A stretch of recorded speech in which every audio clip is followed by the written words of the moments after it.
accueillir sans plus tarder Bernard Benamou, délégué aux usages de l'Internet, des usages dont on n'a jamais tant parlé finalement. Avant, quand on parlait usage, on disait toujours « Allez, mais oui, mais les réseaux, oui, mais les réseaux ». Et puis quand on parle réseau, on dit « Oui, mais les usages ». Ça progresse bien parce que finalement, aujourd'hui, on les a mis au cœur du dispositif. Alors le numérique, on le comprend, c'est la croissance, c'est la compétitivité, mais c'est aussi la santé.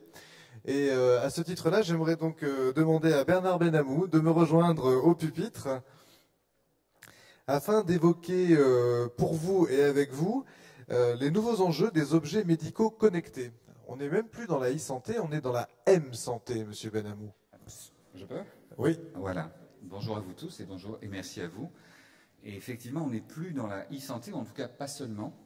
On est dans l'évolution d'après, à savoir le moment où ce sont les utilisateurs eux-mêmes qui deviennent prescripteurs, accompagnateurs, utilisateurs de solutions de santé qui vont progressivement s'articuler avec les solutions qui des hôpitaux, qui des professionnels de santé, qui des autorités de santé au sens large.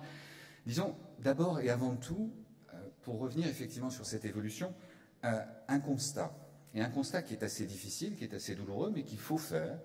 L'Europe a échoué à créer une économie des services sur Internet lors de ces 15 ou 20 dernières années. Si l'on ne prend pas en compte cette dimension-là, qui est que, globalement, l'essentiel des grands services sur Internet ont été créés en dehors de l'Europe.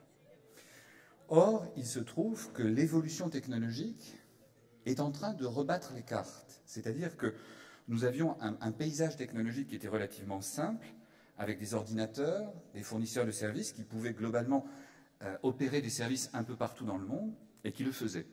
Donc je n'ai pas besoin de vous refaire la liste depuis Google, Amazon, Yahoo, eBay, Facebook, Twitter, vous descendez. Pour l'essentiel, ce sont des services californiens ou américains, mais pas européens. Et donc, ce constat doit nous amener à nous poser la question de savoir pourquoi ça s'est passé ainsi et pourquoi d'autres secteurs, dont la santé, pourraient venir effectivement donner une opportunité aux créateurs, aux entrepreneurs, aux acteurs européens de l'Internet pour effectivement renverser la donne. Précisément, on a beaucoup trop axé les choses sur des visions centralisatrices et beaucoup trop axé les choses sur des visions liées à l'infrastructure. Et on se rend compte aujourd'hui que les sociétés qui créent de la valeur sont des sociétés qui ont joué sur l'effet de levier que constituait la dématérialisation et le fait de pouvoir être justement localisé sur l'ensemble des territoires simultanément. Cela va changer. Pourquoi? Parce que nous avons vu ces 5 dernières années la montée en puissance phénoménale qui, même nous, acteurs de ces domaines, nous a surpris en vitesse, des terminaux mobiles. Nous avons maintenant une perspective d'équipement mobile qui va être supérieure à la perspective d'équipement fixe. Et donc les mobiles ont créé une habitude chez les utilisateurs, et donc puisque nous parlons et que nous allons parler de santé, chez les patients, qui n'existait pas auparavant. Les mobiles ont créé une grammaire d'utilisation, on dit une grammaire gestuelle ou une grammaire graphique, qui est maintenant largement distribuée.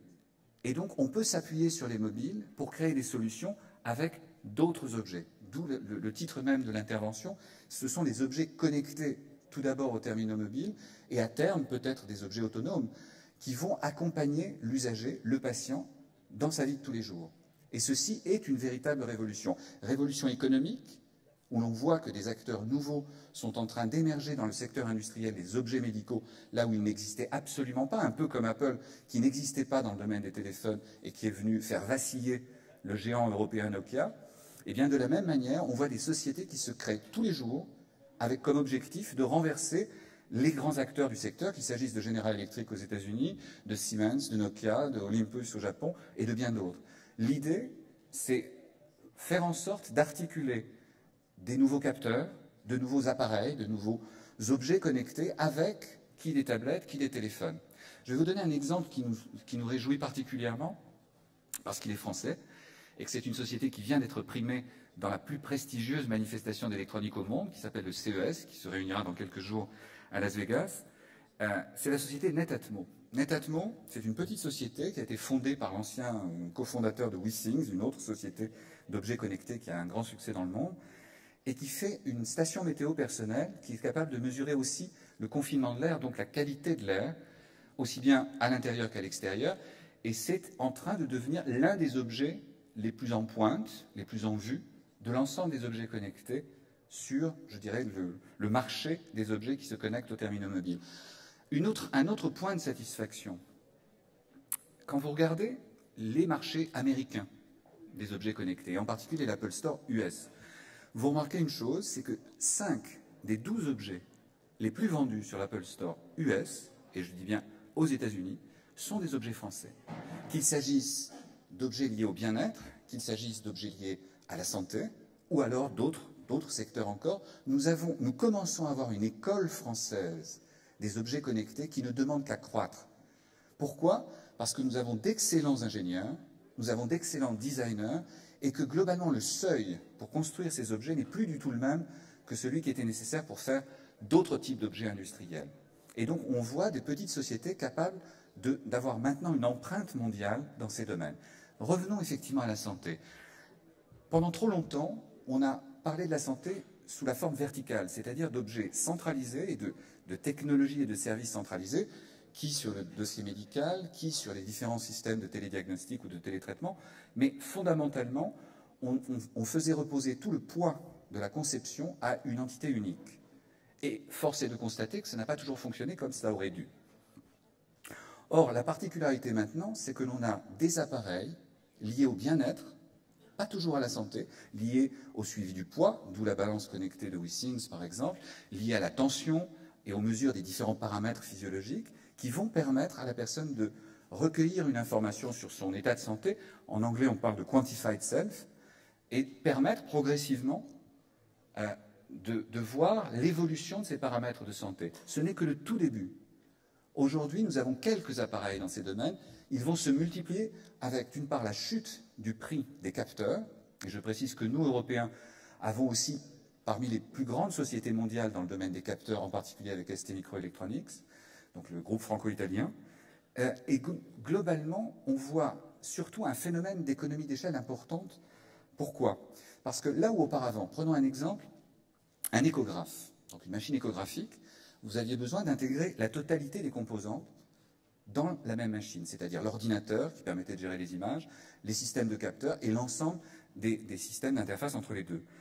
La particularité maintenant, c'est qu'on est capable de faire une sonde échographique qui va se connecter en général à une tablette pour le 10e ou le 15e ou le 20e du prix d'un échographe standard. C'est-à-dire là où l'unité était les dizaines, voire les centaines de milliers d'euros, on est sur des appareils de quelques milliers d'euros.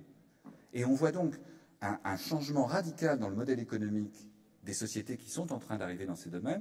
Et là, je vous parle des industries médicales au sens des constructeurs d'objets médicaux. On pourrait même parler des services médicaux.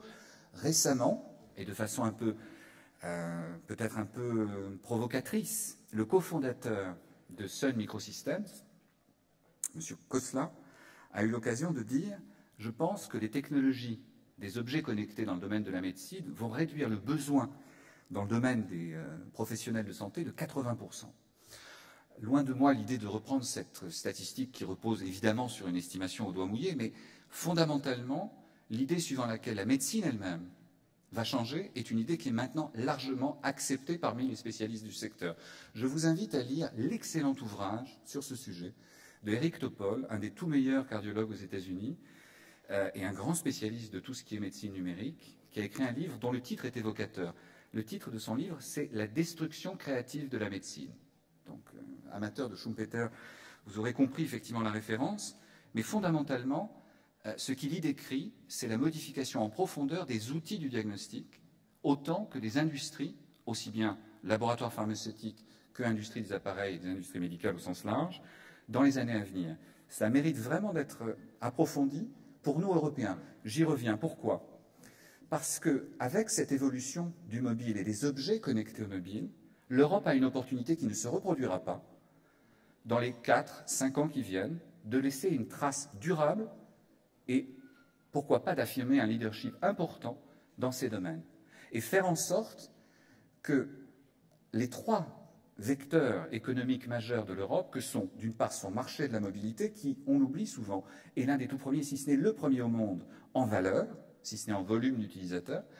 Deuxièmement, nous avons effectivement des données au sens des outils, et on en reparlera pour effectivement le dossier médical, des outils informationnels qui peuvent être vecteur et utilisé pour développer des solutions technologiques dans ces domaines.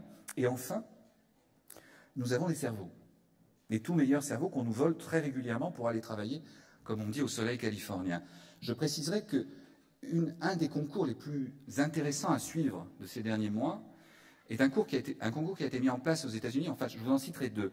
Le premier, c'est le concours de la Fondation X-Prize. La Fondation X-Prize, c'est la fondation cofinancée par Larry Page de Google, Arianna Huffington, James Cameron, le cinéaste, et quelques autres, pour financer les objets médicaux du futur. Et cette fondation a fait un concours très, très innovant dans son fonctionnement, puisqu'il s'agit non pas de dire « étonnez-nous en faisant un objet médical connecté », non. Il s'agit de créer un cahier des charges en disant « nous voulons un objet qui fasse telle, telle et telle chose », c'est-à-dire, en l'occurrence, le diagnostic usuel des pathologies courantes. Et ce concours s'appelle le concours Tricorder. Là encore, certains d'entre vous connaîtront peut-être la référence cinématographique. Le concours Tricorder, c'est 10 millions de dollars pour faire un outil qui sera le thermomètre du 21e, voire peut-être aussi du 22e siècle, pour l'ensemble des familles. Et l'une des sociétés les mieux placées à l'heure actuelle pour élaborer ce genre d'outil, c'est une société fondée par un Européen, M. De Brouwer, ancien du MIT mais belge d'origine, qui est allé maintenant être hébergé par la NASA et qui a fondé une société dont je vous invite à regarder ce qu'elle a fait en termes de préfiguration de son produit, qui s'appelle Scanadu. Scanadu, S-C-A-N-A-D-U, et qui est l'un des objets qui risque d'investir le champ domestique dans le terme des objets connectés, c'est-à-dire le champ de la famille. Et globalement, vous voyez beaucoup d'autres sociétés commencer à se développer. Je vous citais Netatmo tout à l'heure, dont j'ai eu le plaisir de vous parler et qui a été reçu, dont les responsables ont été reçus récemment par Madame Fleur Pellerin, pour montrer à quel point ce genre de secteur est devenu crucial. Nous croyons que globalement, ce secteur est un des secteurs clés. Il y en a un autre dont je n'aurai pas le temps de parler, mais que je vous invite à suivre avec attention, et qui sera lié d'ailleurs au domaine de la santé, c'est le domaine de la maîtrise de l'environnement et de la maîtrise de l'énergie. Vous pourriez vous dire, ce sont deux secteurs apparemment séparés, non pas tant que cela. Si vous regardez un autre concours dont je m'apprêtais à vous parler, qui est le concours organisé par le gouvernement américain sur justement les objets de la détection de la pollution et de leur impact sur la santé. Ça s'appelle My Health, My Air, donc mon air, ma santé, qui a pour but, autour de 4 agences fédérales américaines de santé, de créer des objets qui permettront de connaître les répercussions de la pollution de l'air sur la santé en temps réel. C'est ce genre de choses qui vont se produire, c'est ce genre d'objets qui vont être amenés à se développer. Alors dès qu'il est question d'objets connectés, et encore plus lorsqu'il en est question dans le domaine de la santé, se posent des questions évidentes en matière de protection de la vie privée des utilisateurs. Nous ne souhaitons pas, nous Européens, reproduire ce que nous avons connu dans un domaine totalement différent il y a quelques semaines, c'est-à-dire les applications extraordinairement intrusives, par exemple dans le domaine de la campagne électorale américaine. Nous en parlions il n'y a pas très longtemps avec des Américains. Imaginez quelqu'un venir toquer à votre porte pour vous dire « vous avez gagné tant, vous avez tel problème de santé, vous avez eu l'occasion de voter pour telle personne dans le passé, nous vous recommandons notre candidat parce qu'il a telle et telle mesure vous concernant ». Ceci, pour nous, est un cauchemar. Ça s'est produit à très large échelle au niveau des États-Unis. Ce genre de perspective sur la publication, même sociale, au travers des réseaux sociaux, des données personnelles de santé est un cauchemar auquel nous ne souhaitons pas assister. En revanche, nous sommes particulièrement persuadés que dans les temps qui viennent, la maîtrise des données de santé, la maîtrise des données personnelles des usagers deviendra non pas un frein au développement de cet écosystème, mais bien un facteur de qualité et un facteur de compétitivité pour les objets et services connectés dans les temps à venir dans ces domaines. Et c'est donc pour ça que nous défendons aussi auprès de la Commission européenne et de nos partenaires des pays de l'Union européenne un principe dont le nom semble poétique, mais qui sera extraordinairement important dans les temps qui viennent par rapport à ces objets connectés, qu'on appelle le principe du droit au silence des puces.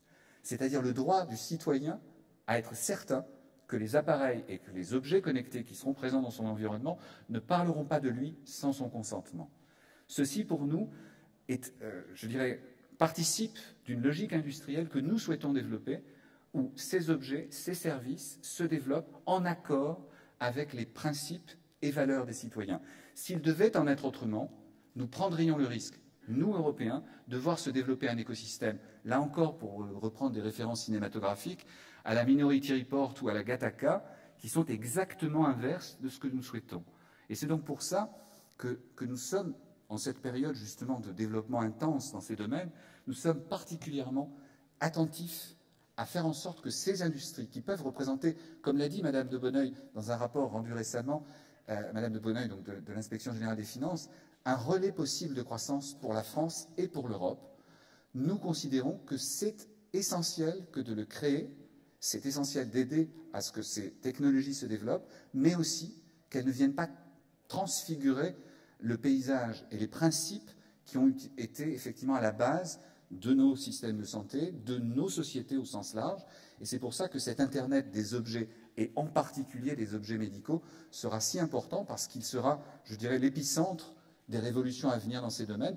Et tout ce que je vous souhaite à vous, acteurs impliqués, puisque pour l'essentiel, vous êtes des acteurs impliqués dans le domaine du numérique et des technologies, c'est de participer à ces évolutions et pourquoi pas de créer les prochains Netatmos, Canadou ou autres qui viendront effectivement accompagner les citoyens dans leur démarche de santé. Merci à vous tous. Merci.